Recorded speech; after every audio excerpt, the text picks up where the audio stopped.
இன்னைக்கு Sunday and நாளைக்கு பார்த்தீங்கன்னா மண்டே, அதாவது தமிழ்நாடோட எலெக்ஷன் ரிசல்ட் டே.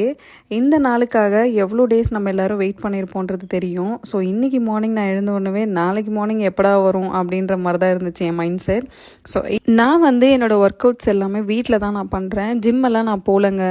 ஜிம் போகிறதுக்கு என்னால் முடியல. ஏன்னா வீட்டில் என்னோட பையனை பார்த்துக்க ஆள் கிடையாது. ஸோ அதனால் முடிஞ்ச அளவுக்கு என்னால் என்ன முடியுமோ அதை நான் வீட்டில் இருந்தே பண்ணிப்பேன். கம்பல்சரி இதை எல்லாரும் ஃபாலோ பண்ணணும்னு அவசியம் இல்லை. உங்களுக்கு என்ன பிடிச்சிருக்கோ நீங்கள் அது மாதிரி உங்கள் லைஃப்பை வாழலாம். இப்படி நான் இருந்தால் எனக்கு பிடிக்கும் அண்டு என்னை நான் நல்லா பார்த்துக்கணும், என்னோட பாடி ஃபிட்டாக இருக்கணும் அண்ட் மென்டலி நான் ரொம்ப ஸ்ட்ராங்காக இருக்கணும் அப்படின்னு நிறைய யோசிக்கிறவங்க கண்டிப்பாக ஃபிட்னஸில் கொஞ்சம் டைவர்ட் ஆவாங்க.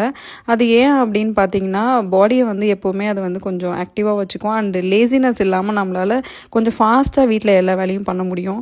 அண்ட் என்னோட ஹஸ்பண்ட் இன்னைக்கு சம்மருக்கு ஹேர் கட் பண்ணாங்க. வீர் வெளியிலலாம் ஹேர் கட் பண்ண விடவே மாட்டான். ஸோ அதனால் வீட்லேயே நாங்கள் பண்ணிட்டோம். கொஞ்சம் பிளான்ஸ் வாங்கலான்னு சொல்லி பிளான் ஷாப் போயிருந்தேன் அண்ட் இந்த துளசி மாடம் ரொம்பவே பிடிச்சிருந்துச்சு. நெக்ஸ்ட் டைம் வாங்கலான்னு வந்துட்டேன். நம்ம கிட்ட மறுபடியும் வெட்டிவேர் மாலை ரீஸ்டாக் பண்ணியிருக்கோம். உங்களுக்கு வேணும்னா டிஎம் பண்ணுங்க லவ்லீஸ்.